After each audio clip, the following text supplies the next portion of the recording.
Hello दोस्तों, online study cover में आपका स्वागत है।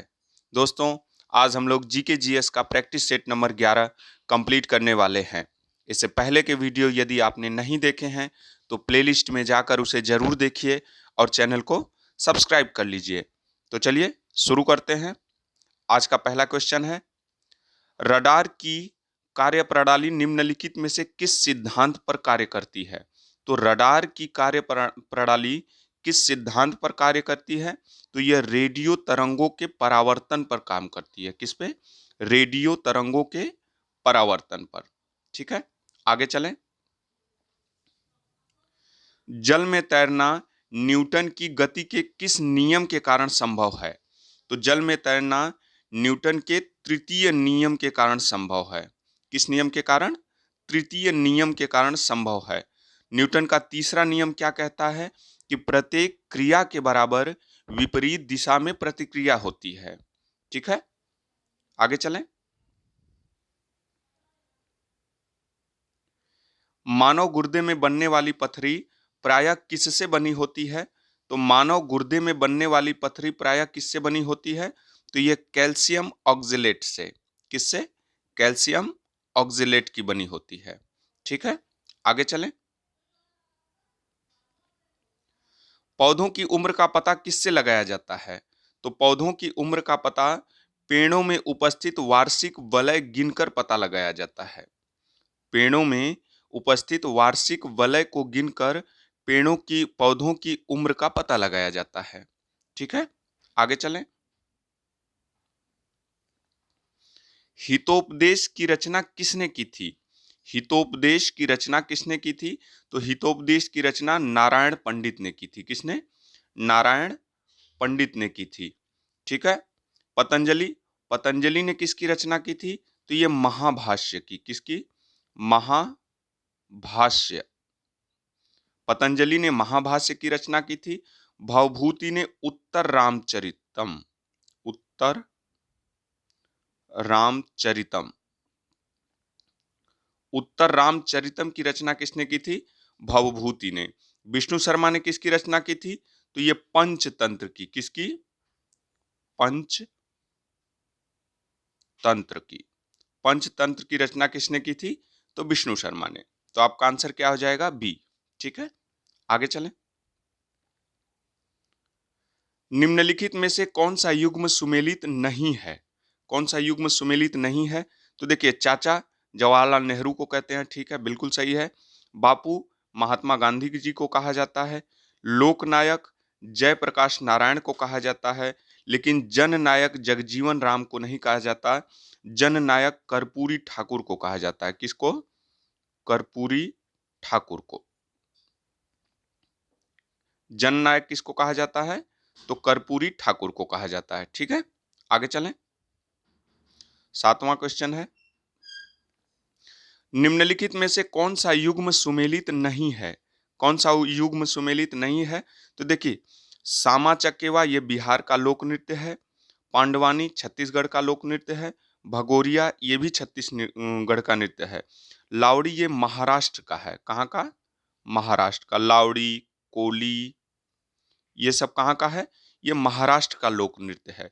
तो आपका आंसर क्या हो जाएगा? ए। क्या हो जाएगा? ए। आगे चलें। संयुक्त राष्ट्र संघ की मान्यता प्राप्त भाषाएं कौन कौन सी हैं? तो संयुक्त राष्ट्र संघ की मान्यता प्राप्त भाषाएं कितनी हैं? 6 हैं। कितनी हैं? 6। कौन कौन सी हैं? चीनी और रूसी, अरबी व स्पेनिश, अंग्रेजी व फ्रेंच। ये सारी संयुक्त राष्ट्र संघ की मान्यता प्राप्त भाषाएं हैं। तो आपका आंसर क्या हो जाएगा? डी। क्या हो जाएगा? डी। द्वितीय पंचवर्षीय योजना का विकास किस मॉडल पर आधारित था?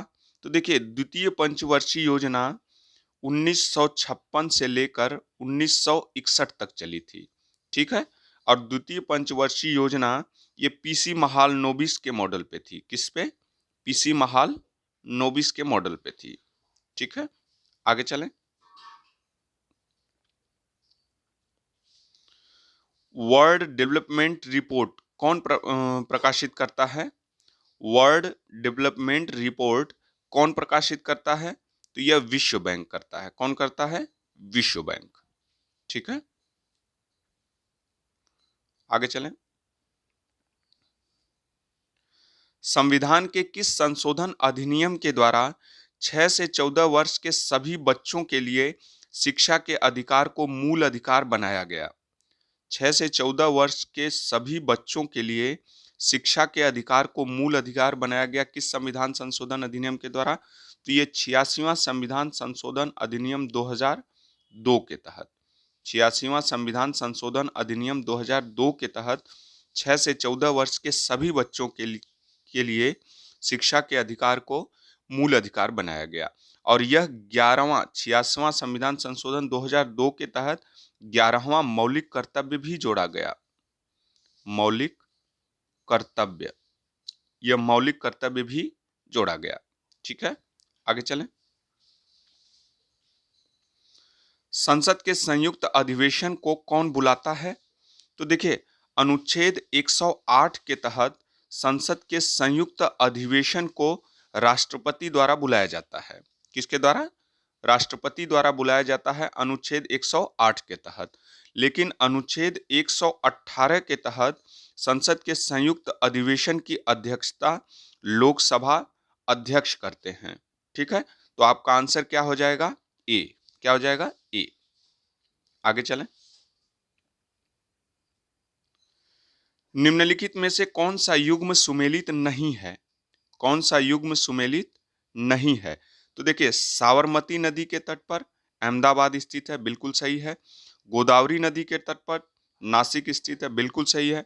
और गंगा नदी के तट पर पटना स्थित है, ये बिल्कुल सही है। लेकिन राउरकेला स्वर्णरेखा नदी के तट पर नहीं है। राउरकेला ये ब्राह्मणी नदी के तट पे है। किस पे? ब्राह्मणी नदी के तट पर स्थित है राउरकेला। ठीक है, आगे चलें। तो आपका आंसर क्या हो जाएगा? डी। क्या हो जाएगा? डी।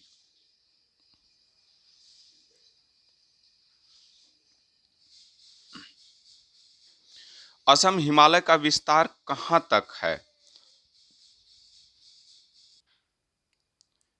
असम हिमालय का विस्तार कहां तक है? तो देखिए, तीस्ता से दिहांग नदी तक असम हिमालय का विस्तार है। कहां से? तीस्ता से दिहांग नदी के बीच असम हिमालय का विस्तार है। ठीक है, यह करीब 720 किलोमीटर का क्षेत्र है। काली नदी व तीस्ता नदी के बीच यह किसका विस्तार है? यह नेपाल हिमालय का विस्तार है। किसका? नेपाल हिमालय का। काली व तीस्ता नदी के मध्य नेपाल हिमालय का विस्तार है। सतलुज व काली नदी के मध्य किसका विस्तार है? तो सतलुज व काली नदी के बीच ये कुमायूं हिमालय का विस्तार है। किसका? कुमायूं हिमालय का। ठीक है, और सिंधु से सतलज के बीच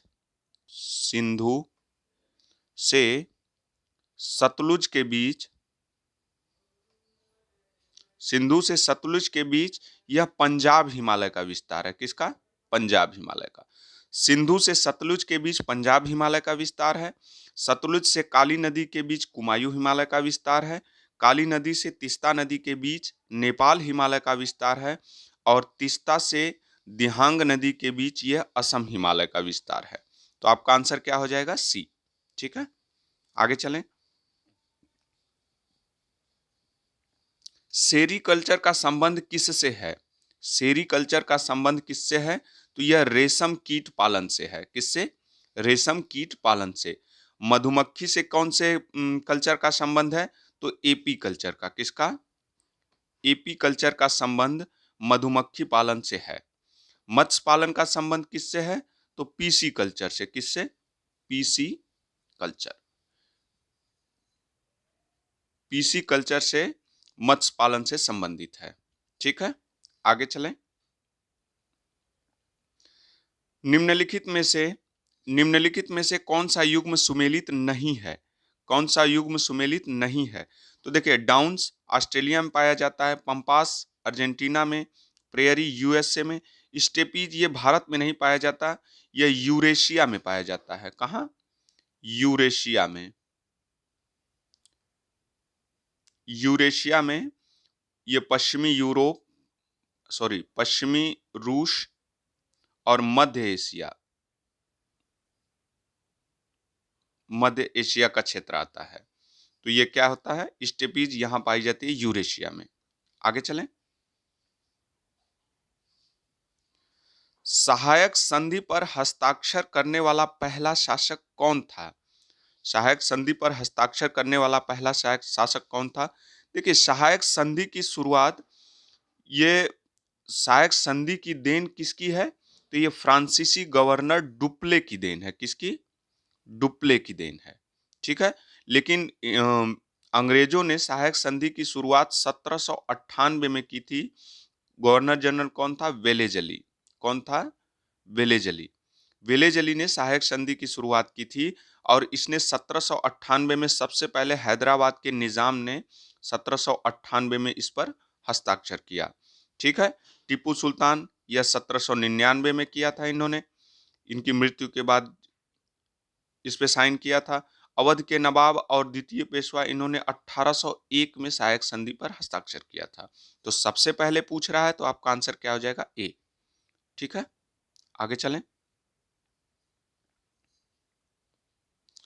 सती प्रथा का अंत तथा ठगी प्रथा को समाप्त करने का श्रेय किसे है? तो देखिए, सती प्रथा का अंत 1829 में राजा राममोहन राय के सहयोग से, राजा राममोहन राजा राममोहन राय के सहयोग से 1829 में और 1830 में कर्नल सलीमन की सहायता से, कर्नल कर्नल सलीमन की सहायता से 1830 में ठगी प्रथा को समाप्त करने का श्रेय विलियम बेंटिंक को जाता है। किसको? विलियम बेंटिंक को। और यह भारत के पहले गवर्नर जनरल भी थे। क्या थे? भारत के पहले गवर्नर जनरल। ठीक है। भारत के पहले गवर्नर जनरल कौन थे? तो ये विलियम बेंटिंक। लॉर्ड कैनिंग ये पहले वायसराय थे। पहले वायसराय। ठीक है। डलहौजी को भारतीय रेल का जनक कहा ही जाता है। ठीक है। आगे चलें। प्रसिद्ध विट्ठल स्वामी का मंदिर तथा हजारा का मंदिर का निर्माण किसने करवाया था? प्रसिद्ध विट्ठल स्वामी का मंदिर और हजारा का मंदिर का निर्माण किसने करवाया था? तो यह कृष्णदेव राय ने करवाया था। किसने करवाया था? कृष्णदेव राय ने। ठीक है। आगे चलें। निम्नलिखित में से कौन सा कथन असत्य है? कौन सा कथन असत्य है? तो थोड़ा इसको, कौटिल्य का दूसरा नाम विष्णुगुप्त या चाणक्य था। बिल्कुल सही है। चंद्रगुप्त ने सौराष्ट्र में सुदर्शन झील का निर्माण करवाया था। यह भी बिल्कुल सही है। चंद्रगुप्त मौर्य ने अपने अंतिम समय में जैन धर्म की दीक्षा ले श्रवण बेलगोला में प्राण त्याग दिए। यह भी सही है। तो उपयुक्त में से कोई गलत नहीं है। उपयुक्त में से कोई गलत नहीं है। आपका आंसर क्या हो जाएगा? डी। उत्तर प्रदेश राज्य विद्युत परिषद का गठन कब किया गया? तो उत्तर प्रदेश राज्य विद्युत परिषद का गठन 1959 में किया गया था। कब किया गया था? 1959 में।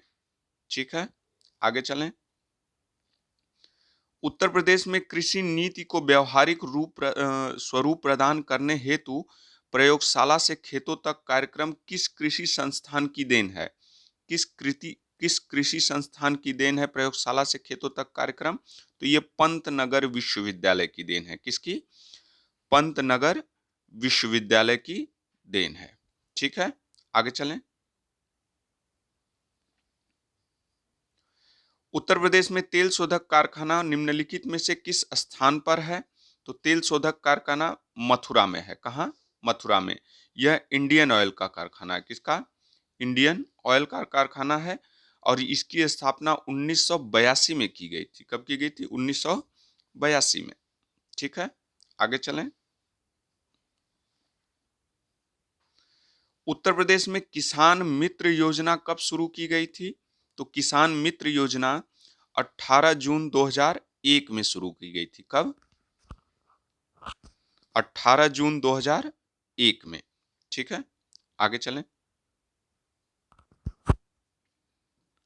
निम्नलिखित में से निम्नलिखित में से कौन सा सुमेलित नहीं है?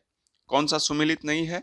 तो देखिए, वृंदावन मंदिर मथुरा में है, विश्वनाथ मंदिर वाराणसी में है, देवी पाटन मंदिर तुलसीपुर में है, लेकिन जेके मंदिर ये लखनऊ में नहीं है, ये कानपुर में है। जेके मंदिर कहाँ है? कानपुर में है। ठीक है दोस्तों, इस वीडियो को यहीं पे कंप्लीट करते हैं। वीडियो पसंद आए तो लाइक करना, चैनल को सब्सक्राइब करना। कल एक नए वीडियो के साथ हाजिर होंगे, तब तक के लिए धन्यवाद।